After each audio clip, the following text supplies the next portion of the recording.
चलो त्रिभुज चल रहा है, क्या चल रहा है? त्रिभुज। त्रिभुज में जो है पिछले क्लास बताए थे समरूप त्रिभुज के बारे में, समरूप त्रिभुज के बारे में समझा था ना, दो त्रिभुज समरूप कब होता है। अब जो है उसी चैप्टर में आप अब जो है एक प्रमेय पढ़ना है, थेल्स प्रमेय। कौन प्रमेय? थेल्स प्रमेय। कभी कभी जो है प्रूफ भी पूछ देता है, 5 नंबर में जो है पूछ देगा, समझ गया? तो ये पूरा लिखना पड़ेगा। जब थेल्स प्रमेय आज बता देंगे तो फिर इस पर क्वेश्चन करेंगे बहुत दिन तक, कोई दिक्कत? अच्छा क्वेश्चन, वो जो इससे जो रिलेटेड क्वेश्चन होगा वो 2 नंबर में पूछेगा। क्या नंबर में? हाँ, हो सकता है ऑब्जेक्टिव में भी पूछ दे, इस समझ जाएगा तब वो बन जाएगा। चलो थेल्स प्रमेय के बारे में जब पूछेगा 5 नंबर में, अब पहले थेल्स प्रमेय किसको बोलते हैं वो इतना लिखेगा, समझ लो उसका परिभाषा है। अब कभी कभी यही लिखल रहता है, तुमको ये सब चीज़ सिद्ध करना पड़ेगा। जब थेल्स प्रमेय लिखे एवं सिद्ध करे क्वेश्चन रहेगा तब यहाँ से लेके ये सब लिखना पड़ेगा। और कभी कभी यही दे देता है, तुमको टेबना पड़ेगा कि थेल्स प्रमेय के बारे में लिखा जाए, तब ये सब लिखेगा, कोई दिक्कत? देखो थेल्स प्रमेय क्या होता है? किसी त्रिभुज की एक भुजा, किसी त्रिभुज की एक भुजा, भुजा मतलब समझता है जी, ये भुजा है, ये भुजा है, ये भुजा है, 3 भुजा होता है। तो किसी त्रिभुज की एक भुजा के समांतर, तो इसी भुजा के समांतर ये दोनों भुजा क्या है? ये भुजा त्रिभुज ABC का एक भुजा BC के समांतर क्या है? अरे जब ऐसे जा रहा है दोनों मार्कर एक दूसरे क्या है? समांतर। दोनों मार्कर एक दूसरे के, जब ऐसे जा रहा है दोनों मार्कर एक दूसरे क्या है? समांतर। आप देखो बोल रहा है किसी त्रिभुज की एक भुजा के समांतर अन्य 2 भुजा, ये भुजा जो है, ये भुजा इसके समांतर है, नहीं ये दोनों एक दूसरे के समांतर, तो 2 भुजा जो बचा, एगो ई, 2 भुजा को भिन्न भिन्न बिंदुओं पर प्रतिच्छेद, जब देखो जब बड़ा वाला त्रिभुज के ई भुजा के समांतर एक भुजा खींचेंगे तो वो 2 भुजा जो बचा है उसको कहीं कहीं काटेगा कि नहीं? जैसे काट दिया यहाँ पर, यही भुजा के नहीं काटा जी, यहाँ पर काट दिया, समझ में आया? तो बोल रहा है कि रेखा खींचा जाए तो अन्य 2 भुजा एक ही अनुपात में विभाजित करती है। आप ओरिजिनल बात समझो कि कोई एगो त्रिभुज है, जैसे ये एगो त्रिभुज है, ये एक त्रिभुज है ना जी, ये भुजा के समांतर एक और खींच दिए अपना मन से, एक और अपना मन से खींच दिए, और बोल देंगे कि ये दोनों भुजा जो है समांतर है, ये दोनों भुजा क्या है? तब क्या होगा जानता है? तब होगा, तब ये बात घटना घटेगा कि जब ये दोनों एक दूसरे के समांतर, जब ये दोनों एक दूसरे के, तब जो है इतना अनुपात, इतना बराबर इतना अनुपात इतना, थेल्स प्रमेय होता है। जब ये दोनों बोल देगा समांतर है तब इतना, यानी कि AD बटा DB बराबर AE बटा EC। लेकिन जब समांतर होगा तब, जब समांतर होगा तब ये रेशियो की कैसे बनेगा? कोई दिक्कत? कोई दिक्कत नहीं जी। चलो अब आगे बढ़ो। तो इसमें देखो तो कुछ लिखना है, भाषा ढंग के कुछ बात लिखना है। जैसे लिखा हुआ है, दिया हुआ है कि ABC एक क्या है? त्रिभुज। तो ABC एक क्या है? त्रिभुज, जिसमें DE मतलब ये DE अब BC के क्या है? तो ई रेखा एक दूसरे क्या है? समांतर। तथा DB, कौन? DB मतलब यहाँ D, तो D मतलब जो ई लाइन, तथा AB समझ गया? AC कहाँ? ई पर, यानी ई भुजा जो है AB को D बिंदु पर और AC को कौन बिंदु पर? ई बिंदु पर प्रतिच्छेद करती है। सही बात है, कटता है कि नहीं कटता? तो सिद्ध करना है कि इतना, यानी AD बटा DB बराबर AE बटा EC, यही तुमको सिद्ध करना है। यही क्या करना है? सिद्ध करना है। तो रचना कुछ करते हैं, कुछ रचना कर रहे हैं हम लोग। क्या रचना कर रहे हैं? EN जो है, EN कहाँ है? ध्यान से देख लो, EN, ये सब रचना किए, ये सब क्या किए? आप देखो, आप ई त्रिभुज को समझो, ई त्रिभुज का कौन वाला? ऊपर वाला पार्ट के। तो EN जो है इसको बोलते हैं परपेंडिकुलर या लंब। EN लंब है किस पर? AB पर। ध्यान से देखो, AB पर लंब है, इस पर क्या है? लम, ये मान लो कि यहाँ लम को दर्शान दिए 90 डिग्री बनाए तो लमेन हुआ जी। और उसके बाद देखो अब क्या करना है, ADE का क्षेत्रफल, ADE का क्षेत्रफल, ADE का क्षेत्रफल, तो त्रिभुज का क्षेत्रफल, ADE का क्षेत्रफल मतलब क्या चीज़ का क्षेत्रफल, तो वो जानता है कि 1/2 आधार गुना ऊंचाई। तो ADE को पकड़ो, ADE कहाँ में, ADE इस त्रिभुज का क्षेत्रफल निकालेगा, तो त्रिभुज का क्षेत्रफल निकालेगा तो 1/2 आधार, आधार कितना हो जाएगा, कभी E होगा आधार, कभी हो सकता है जी। इसको पकड़ के इसको खड़ा कर देंगे तो ये नीचा में आएगा कि नहीं आएगा जी, नीचा में आएगा ना, तो ये हो गया आधार तुम्हारा।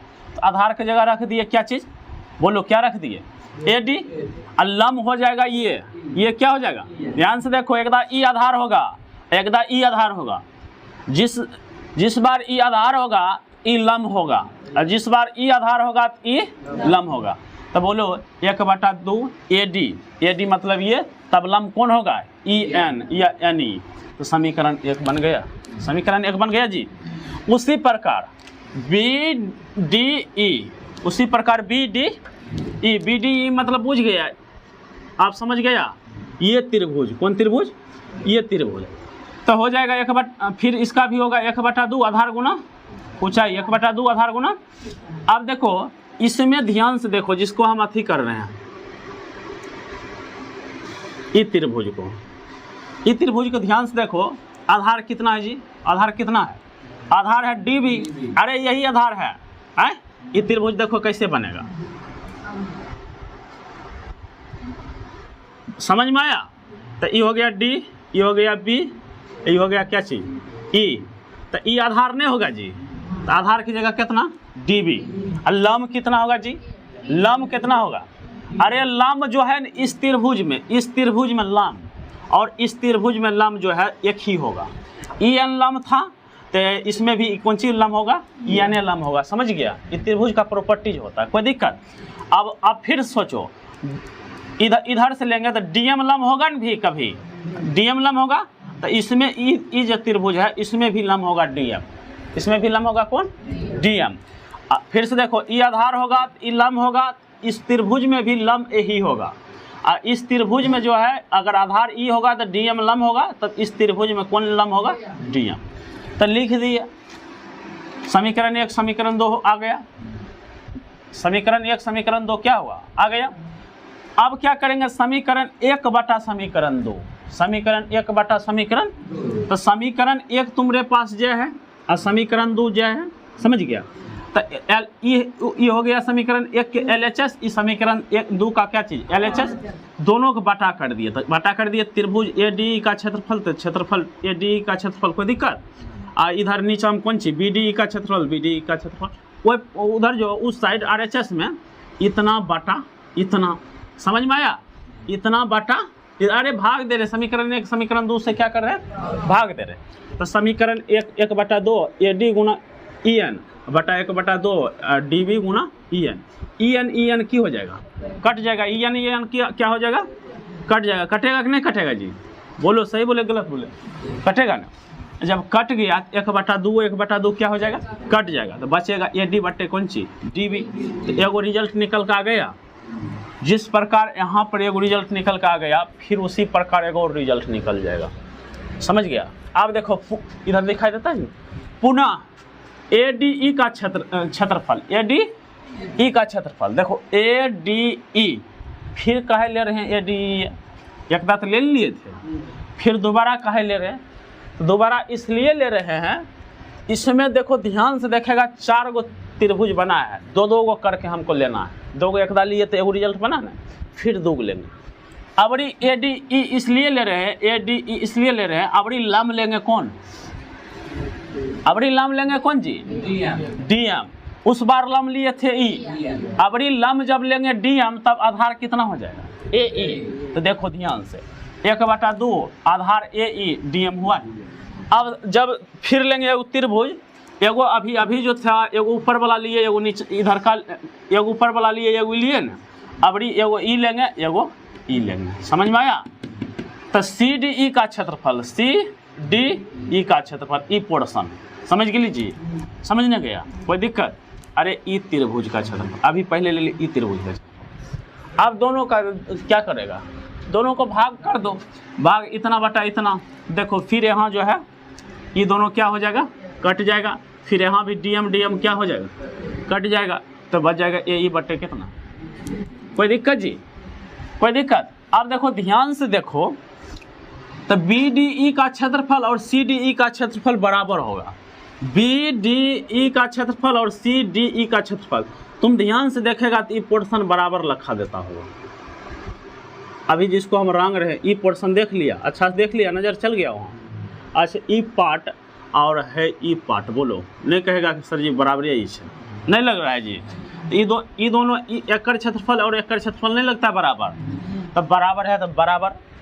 तब बी डी ई का क्षेत्रफल बराबर सी डी ई का क्षेत्रफल।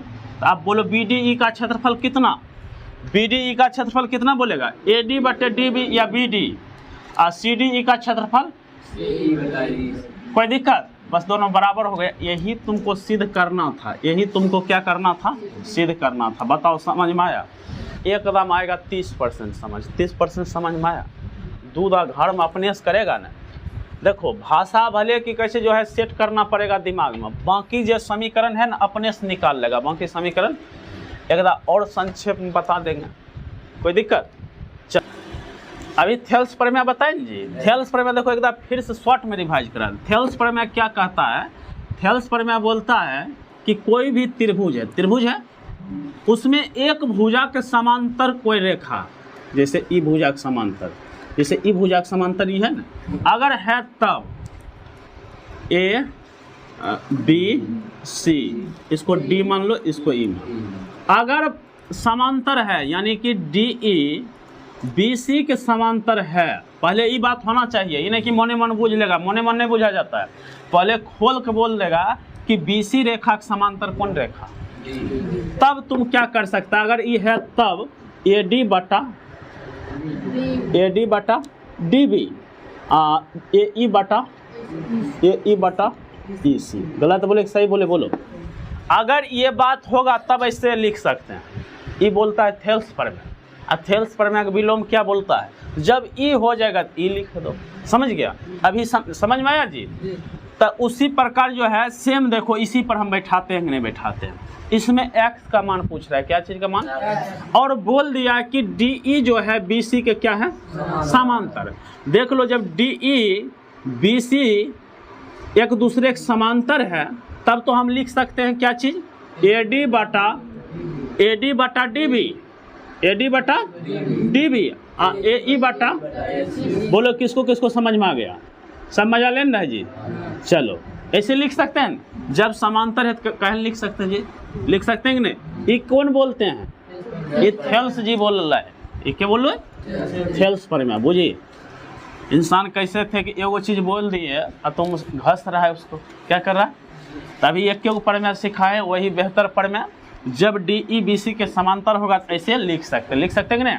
अब बताओ ए डी कितना है जी, सबका मान बैठाते हैं। ए डी कितना, ए डी एक्स और डी बी 16 बराबर ई कितना, ई कितना।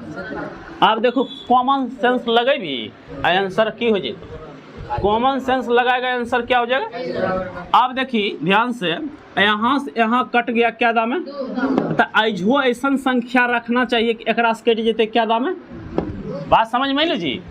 अरे 34 नीचा 17 दू दाम कट गए, एक्स के जगह वैसा संख्या रख दो जो दू दाम निचला से कट जाए, 32 रख देगा। एक्स का मान कितना, 32। तो बोलो ये ऑब्जेक्टिव में पूछ सकता है ऐसा, समझ में आया क्या, गलत बोले क्या, सही है जी। फिर एक बार समझा दे, क्या नहीं समझा, एक बार फिर समझा देते हैं।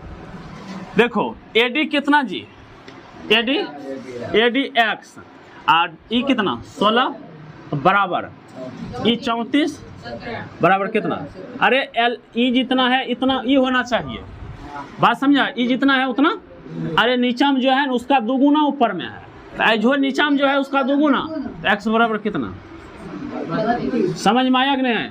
एक्स का मान निकाल देगा। एक क्वेश्चन और करवाते हैं, हाँ एक